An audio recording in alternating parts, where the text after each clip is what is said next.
Lalong pinag-usapan po ng mga netizens ang dalawang love team na si Kalingap Edo at Beyonce nang sila ay magkaharap upang mag one-on-one o maglabas ng kanilang saloobin bawat isa. Akala ng Team Kalingap ay magiging end na ang issue na ito. Tigla na mas naguguluhan pa ang mga netizens dahil nga po sa kanilang paglabas ng saloobin. Isa na rito ang isa sa mga binitawan ni Kalingap Edo tungkol kay Beyonce, na kung saan ay di umano si Beyonce ay tatawag lamang kung may kailangan kay Kalingap Edo. Naku po, gulong-gulo na talaga ang mga netizens sa kanilang naririnig bawat isa. Dahilan na rin po na mas lalo pang binas itong si Beyonce. At syempre hindi lang si Kalingap Edo ang naglabas ng kanyang saloob. Ayon naman kay Beyonce ay tila kaibigan lamang ang turing ni Edo sa kanya. Ngunit inamin naman po ito ni Kalingap Edo na minahal naman niya talaga itong si Beyonce. Ano ba talaga? Hindi lamang yan ang sinabi ni Beyonce, kundi marami rin daw pong nababalitaan tungkol kay Kalingap Edo at giit naman ni Kalingap Edo ay normal lamang po ang kanyang nababalitaan.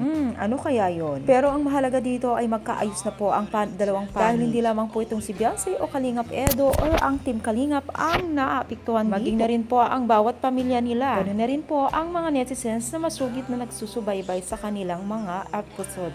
Ang tanong, may chance pa ba na ibalik ang kanilang samahan? Di ba alam niyo naman po yun kung paano sila kalambing bawat isa sa kanilang video. Grabe na talaga, no? Sobrang dami po ang mga lumalabas na bawat na issue. Grabe talaga, no? Pero ang mahalaga dito ay sana magkaayos na sila kasi yan ang po ang kanilang samahan na hindi po matutumbasan ng kahit anong halaga.